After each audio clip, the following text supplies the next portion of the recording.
Bien bonjour les loulous, l'horloge indique 16h pétantes et c'est l'heure du show du 19e.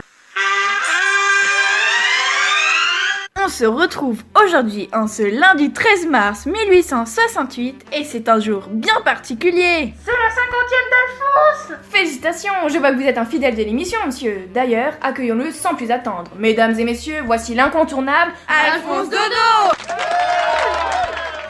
Laissons maintenant place à notre critique littéraire tant aimée... Marguerite.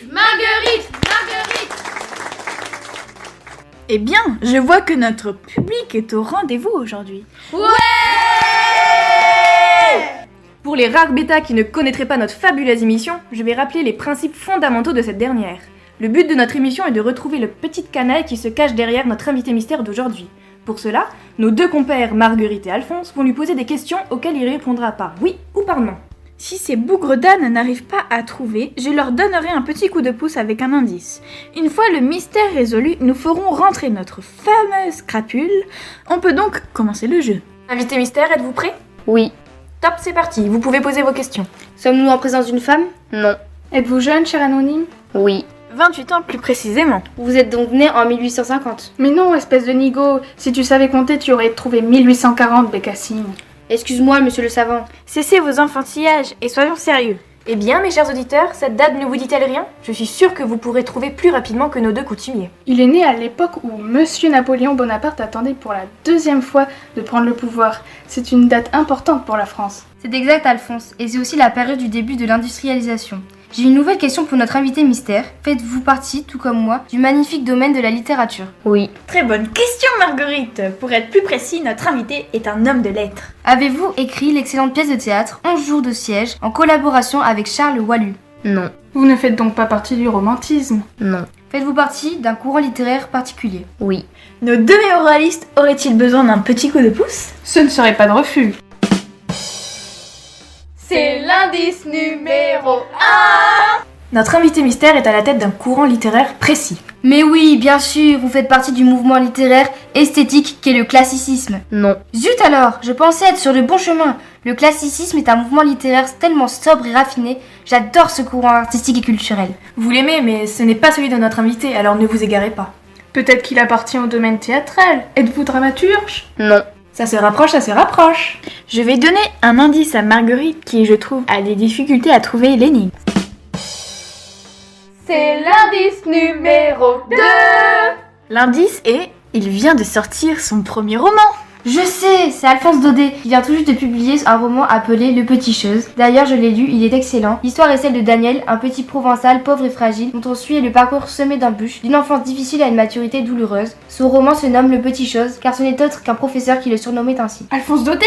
C'est mon beau-frère. Sapin d'hypopète, quelle chance! Mais espèce de godiche, tu es vraiment la plus sotte des sottes. Je disais cela car il a presque le même nom que moi. Oh ça va, arrête de te payer ma tête. Bon, les petits rigolos, arrêtez de vous crêper le chignon et reprenons le jeu. D'ailleurs, Marguerite, tu t'es trompée car ce n'est pas Alphonse Daudet. Invité mystère, si vous ne faites pas partie du classicisme ni du théâtre, êtes-vous à la tête de ce courant qui vise à reproduire la réalité avec une objectivité parfaite dans tous ses aspects? Oui.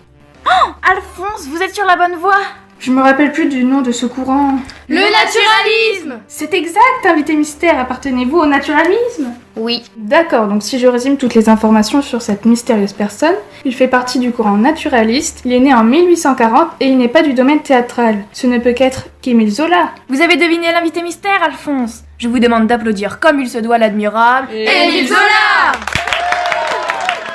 Je vais maintenant, si vous le voulez bien, faire un bref résumé en quelques mots de votre vie. Avec plaisir, je vous écoute. Vous êtes né en 1840 et non en 1850, comme l'a dit notre amie Marguerite. Né d'un père italien et d'une mère française, vous grandissez dans une famille où vous êtes le seul enfant. Vous avez raté votre bac, vous avez raté vos études, mais cela ne vous a pas empêché de devenir un grand écrivain. Mais comment avez-vous fait pour recueillir toutes les connaissances nécessaires pour écrire un livre? L'écriture n'est rien sans l'imagination et les connaissances ne sont que superflues. D'ailleurs, pour tous les auditeurs qui m'écoutent en ce moment, même si vos études n'ont pas été un succès, vous pourrez atteindre votre but grâce à la volonté. Après votre échec scolaire, vous êtes embauché chez Hachette en 1862. Et depuis 1866, vous écrivez des critiques littéraires et artistiques dans différents journaux. Cela vous a permis de publier rapidement vos textes et ainsi montrer votre talent d'écrivain. Et ainsi, aujourd'hui, sortir votre premier roman. Vous avez bien résumé mes débuts et comment je suis arrivé jusqu'ici. Je tiens à préciser que j'ai écrit ce livre dans un but scientifique et je tiens donc, par le biais de votre émission, à me justifier face aux réactions et aux critiques de mon roman. Dans Thérèse Raquin, j'ai cherché à montrer de manière scientifique comment deux caractères, deux physiologies différentes pouvaient évoluer au contact l'une de l'autre. Donc ce roman n'est pas à prendre avec dégoût, mais comme une expérience scientifique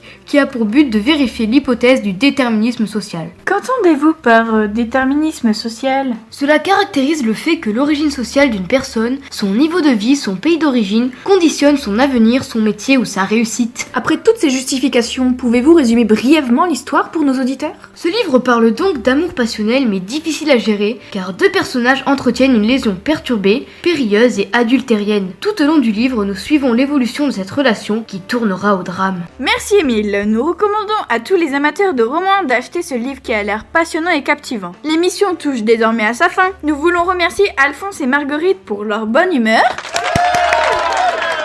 Et nos chers auditeurs qui nous écoutent chaque jour, et bien sûr le fabuleux Émile Zola pour sa venue. On se retrouve demain dans le Choli 19e avec un nouvel invité mystère. Merci encore à vous tous, à demain, même heure, même fréquence.